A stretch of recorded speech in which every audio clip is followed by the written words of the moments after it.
Hey everyone, my name is Stephen Collier and I'm the media coordinator at Ridgecrest.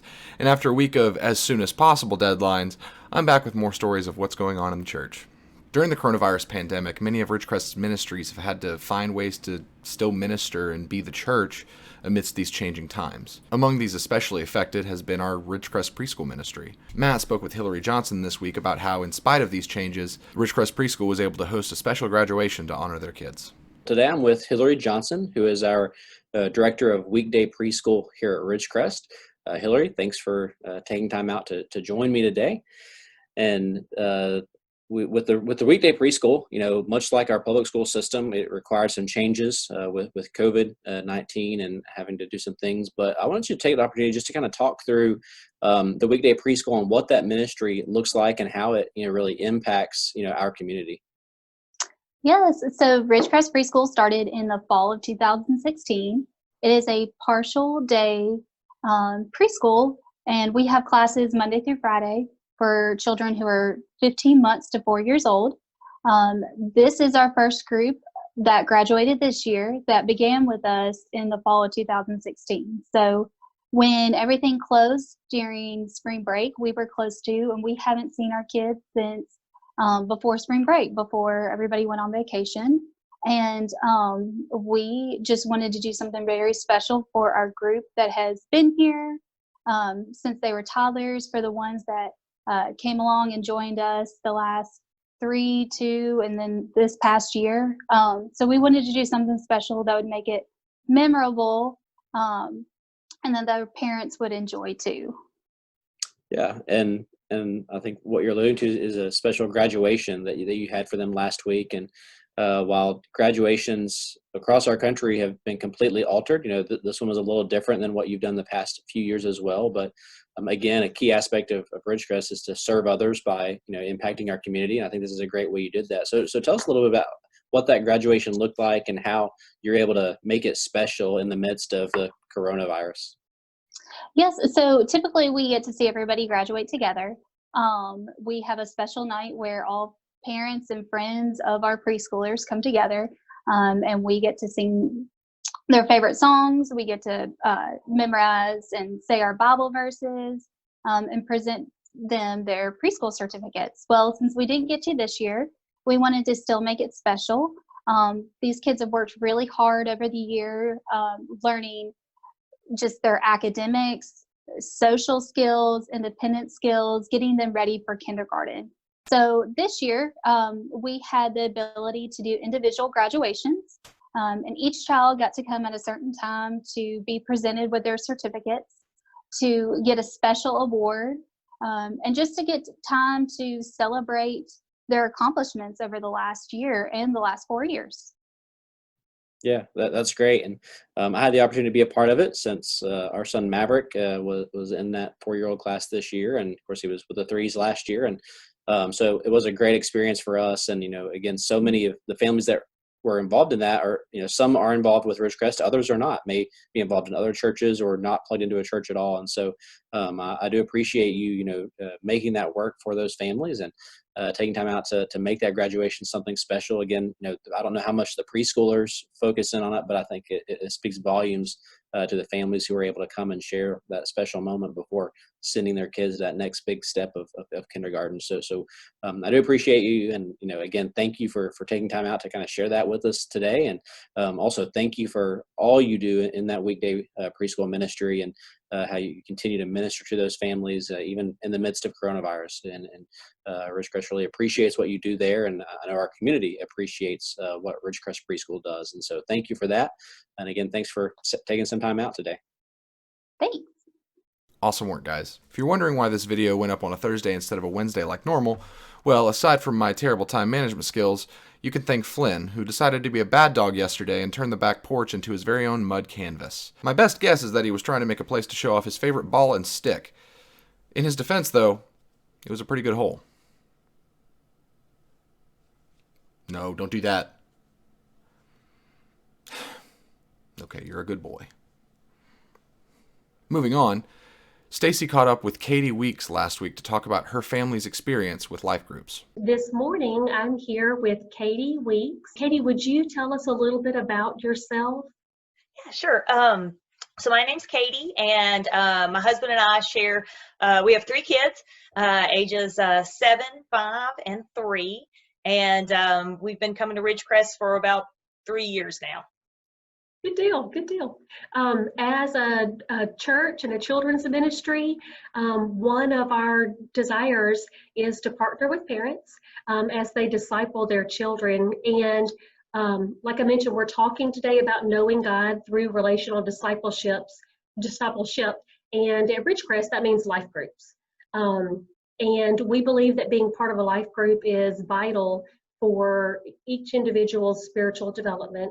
And I know that that you recognize that we are all created equally in God's image, and that you recognize the importance of everyone being part of a life group as you serve with our special needs life group. Can you tell me how you guys are staying connected during this time? Yeah, so like you said, I volunteer with our adult special needs life group, and we have an awesome group of adults all along the age range from 20s on up to, I don't know, we've got a couple maybe in their 40s, and we have a wonderful time. We've been doing some Zoom meetings weekly so that we just get a chance to talk to each other and fellowship and see what everybody's been up to. So it's been a really nice way to keep in touch and bring a little bit of normalcy, still getting to see each other. As much as is possible right now. That's right. And as a parent, you've made a particular effort to have your children participate in their age-specific life groups. Right now, that means your oldest participating in our Zoom meetings on Sunday mornings. Can you tell me why you feel it's important that she participate in that? And by the way, we're enjoying seeing your younger two on Sunday mornings too. Well, so, you know, Olivia, my oldest, she's 7. And so we're getting now where she's able to understand a little bit more and have some more serious discussions. And certainly it's been a little bit different now with me trying to start the lesson in the mornings, you know, after everybody's up, and kind of corralling them in pajamas to sit down and start to have a Sunday school discussion. But obviously, we want her to start to understand that Jesus died for us and that he's our Savior, and we want her to continue to grow in her relationship with Jesus, and that is much more than I as a parent can do alone. And she enjoys coming. This is something that she looks forward to as well. So we want her to hopefully start to develop that relationship with Jesus and have other adults and kids that can reinforce that with her. As a church, we are here to partner with families as they disciple their children. We know that the discipleship is primarily the role of the family, but the church is here to partner. And one of the ways we do that is through life groups and those life group leaders. And what we've seen over the years is that the relationships that kids develop with those life group leaders are important, especially in later years, because we as parents have adults that we know and trust who are like-minded spiritually, that we know that can be a resource for our kids currently, but also as they grow. I know that that getting ready on a Sunday morning, you mentioned that your group also meets on Sunday mornings. Can't always be easy. Can you describe maybe what an average Sunday morning the last few weeks looks like in your home? Sure. Yeah, sometimes it's not pretty. Sometimes it's not how I would like it to go. You know, I think as parents, sometimes we all have ideas of, you know, oh, we're going to get up and this is going to be great and we're going to do this, that, yeah. And sometimes it doesn't go that way. We get up and we eat breakfast, and my kids get up early, so, you know, we usually watch a little TV or whatever. And then around, you know, 8:30, 8:45 is when I try to corral everybody and us sit down for a few minutes and talk about what the Sunday school lesson is going to be. And sometimes, especially with the younger ones, Olivia's generally really good about sitting down and talking. The younger ones sometimes float in and out. And then hopefully we can get everybody to use the restroom and make sure they're done with breakfast and all of that before we start Sunday school. Now, we generally stay in our pajamas, and we generally stay in our pajamas all day. If we're not leaving, we stay in pajamas. And so, yeah, sometimes it works out great, and sometimes it doesn't. But usually we can get corralled and for the most part be in front of the computer on time. We do our best.